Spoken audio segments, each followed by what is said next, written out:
Finally तुम्ही तुमच्या गोलच्या direction मध्ये ऍक्ट आउट करता आणि त्यामध्ये तुम्हाला इनिशियल फेज मध्ये असं वाटू शकते की यार I am feeling lonely.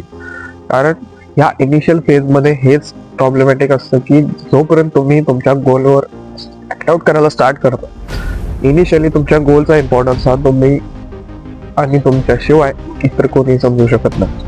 Right, जेव्हा तुमचे रिझल्ट दिसायला सुरू होतात यार, जेव्हा तुमच्या इनिशियल मध्ये कसं असतं, इनिशियल फेज मध्ये आपल्याला रिझल्ट दिसत नाही. राईट, आणि जोपर्यंत रिझल्ट एखाद्या गोष्टी दिसत नाही तुम्हाला अप्रिशिएशन मिळत नाही. राईट, सो अनटिल अनलेस तुम्ही तुमच्या गोल्सच्या डिरेक्शनने जे काय करतात ते एका हायर मॅग्निट्यूडचं एफर्ट जोपर्यंत तुमचा लागत नाही, एका हायर मॅग्निट्यूडचा रिझल्ट जोपर्यंत लोकांच्या समोर येत नाही, तोपर्यंत तुम्हाला लोनली फील होणं साहजिकच असतं. राईट, जोपर्यंत काय होतं की यार लोकांचं कसं असतं, डेफिनेटली यार तुम्ही जे काय लोकांना सांगता ते इतरांना पटेलच असं नसतं. राईट, तुम्ही असं म्हणू शकत नाही की यार या 4 गोष्टी मी करतोय आणि यातून ह्या 4ही गोष्टी लोकांना पटतील.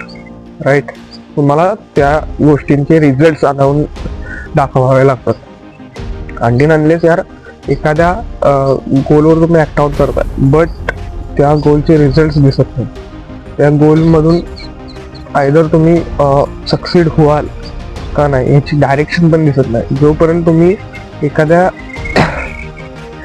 गोष्टींना ट्राय देत नाही यार, तोपर्यंत तुम्हाला कळत नाही की यातून ॲज अ करिअर ऑप्शन मी हे घेईन का नाही. राईट, आजच्या व्हिडिओचा टॉपिक हाच आहे की यार तुम्ही तुमच्या गोलला अचीव करताना पॅशन आणि प्रोफेशन या दोन्ही गोष्टींचा कसा तुम्ही एक बॉन्ड किंवा म्हणू शकता किंवा एक असं लेवलचं कॉम्बिनेशन तयार करू शकता, ज्यातून हॅपीनेस, सॅटिस्फॅक्शन आणि करिअर ग्रोथ या तिन्ही गोष्टींचा तुम्ही कशी सांगड घालू शकता या व्हिडिओचा टॉपिक असणार आहे. So before wasting any time let's get start. So first thing first यार, जोपर्यंत तुम्ही तुमच्या एखाद्या गोलला अचीव करत नाही तोपर्यंत तुम्हाला लोनली फील वाटू शकतं. कारण की यार आपण काय असतं, आपण एखाद्या गोलवर जेव्हा ऍक्ट आउट करतो यार त्या गोलला सराउंडिंग कसं फेवरेबल कंडिशन, कसं फेवरेबल एन्व्हायरमेंट तयार होईल हे आपलं पहिलं ध्येय असतं. राईट, आणि जोपर्यंत तुम्ही एखाद्या फेवरेबल एन्व्हायरमेंटला बनवायचा प्रयत्न करता, की 97% जी काय सराउंडिंग आहे ती निगेटिव्ह पीपलनेच भरलेली आहे, निगेटिव्ह थिंकिंगच्या माइंडसेटनेच भरलेली आहे. तुम्ही याला ॲज श्राप म्हणू शकता किंवा वरदान पण म्हणू शकता. कारण की यार 97% लोकांपेक्षा तुमचा ॲटिट्यूड हा डिफरंट आहे. यासाठी तुम्ही त्याला ॲज अ पॉझिटिव्ह वेनं तुम्ही घेऊ शकता.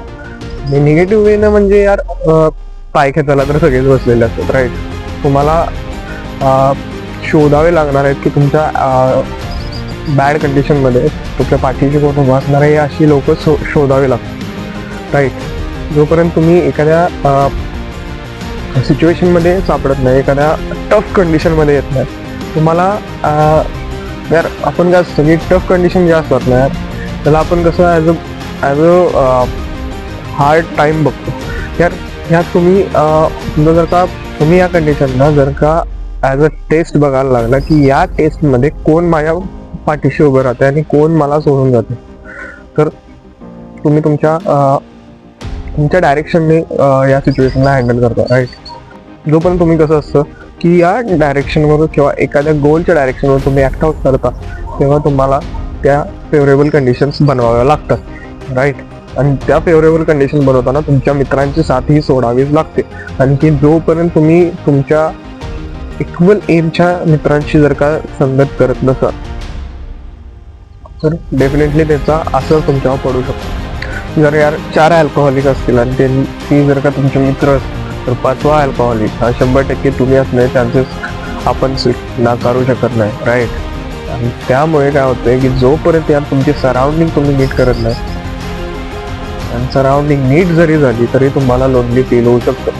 पण याचा एक उपाय आहे की यार जशी तुम्हाला फेवरेबल कंडिशन असेल, अगेन तेच तुमची जेव्हा एम्स सिमिलर असलेली जर का मित्र असतील तर डेफिनेटली यार तुम्हाला लोनली फील होणार नाही. राईट, पॉईंट नंबर सेकंड, की यार जेव्हा तुम्ही तुमच्या गोलवर ॲक्ट आउट करता, तुम्हाला तुमचं पॅशन आणि तुमचं प्रोफेशन यांची कॉम्बिनेशन जेव्हा तुम्हाला करायचं असतं यार, ते सगळ्यात टफ गोष्ट आय थिंक ती आहे. कारण की एकतर तुम्ही जेव्हा तुमच्या पॅशनवर काम करता, passion is nothing but doing what you love along with doing what the need is, right. Definitely असं म्हणू शकत नाही की जे माझं पॅशन आहे हे मला करायला तुम्ही कधी पण उठवा, मी करायला तयार आहे. ह्या गोष्टी असतात त्या तुम्ही कधीही करू शकता, right. But it takes time, right. It takes major portion of time. मला जोपर्यंत यार एखाद्या गोष्टीवर ॲक्ट आउट करायचं असतं आणि ती गोष्ट जेव्हा तुमच्या पॅशनशी रिलेटेड असते आणि तीच गोष्ट तुम्हाला तुमचं satisfaction, monetary satisfaction, physical satisfaction and mental satisfaction, या तिन्ही सॅटिस्फॅक्शनना ती सॅटिस्फाय करत असते, तेव्हाच I think we can say that the combination is fit, right. तर बऱ्याच लोकांचं कसं असतं, ते म्हणतात की मला पॅशनच मिळत नाही, माझ्यातनं आतनं काय आवाज येत नाही, राईट. असं नसतं यार. एक पॉप्युलर एक्झाम्पल म्हणजे एखाद्या जेव्हा आपण दिवाळीला करता कपडे जर का घ्यायला जाऊ किंवा शूज इन पर्टिक्युलर केस जर का बघत असं होतं, तर जाऊन जे पटकन दिसेल तेच घेतो असं नसतं. आपण ट्राय करतो, आपण ऑल आउट जातो की यार असे माझे स्पेसिफिकेशन्स आहेत, असे आणि यानुसार मला जे काय लागेल ते मी घेईन. Point number 3 is time management. तर जेव्हा तुम्हाला एखाद्या गोष्टीवर ॲक्ट आउट करायचं असतं, it needs the investment of time. यार बाकीचे रिसोर्सेस तुमच्याकडे किती आहेत डिपेंड करतो, बट टाईम हा असा रिसोर्स आहे की जो सगळ्यांकडे इक्वली अवेलेबल आहे. कारण की यार प्रत्येकाकडे 24 तास आहे, प्रत्येक जण त्याला कसं युटिलाइज करतं हे प्रत्येक इंडिव्हिज्युअलवर डिपेंड करतं. आणि जसं जसं तुम्ही एखाद्या गोष्टीवर टाईम द्यायला सुरू करता ना, time is like a torch. माझं असं म्हणणं आहे की जेव्हा तुम्ही एखाद्यावर टाईम जास्त इन्व्हेस्ट करता, त्यातून आउटपुट येतात, जे पॉझिटिव्ह असतील किंवा निगेटिव्ह असतील, बट आउटपुट निघतात. तुम्ही जर का पॉझिटिव्ह एफर्ट मारत असाल यार की एखाद्या गोष्टीवरती, यार कन्स्ट्रक्टिव्ह एफर्ट जे म्हणतात, ते कन्स्ट्रक्टिव्ह एफर्ट जर का तुम्ही घेत असाल तर डेफिनेटली कन्स्ट्रक्टिव्ह रिझल्ट्स पण मिळतात किंवा आपल्याला चांगले रिझल्ट दिसून येतात, राईट. ॲट द एंड मी एवढंच म्हणेन की जोपर्यंत तुम्ही तुमच्या गोलवर ॲक्ट आउट करताय, लोनलीनेस आणि तुमचं पॅशन आणि प्रोफेशनचं कॉम्बिनेशन आणि टाईम मॅनेजमेंट, ह्या 3 गोष्टी असणार आहेत ज्या तुम्ही व्यवस्थित जर का मॅनेज केला यार, definitely you are successful person ever, right. Till the time, love you all, take care, bye.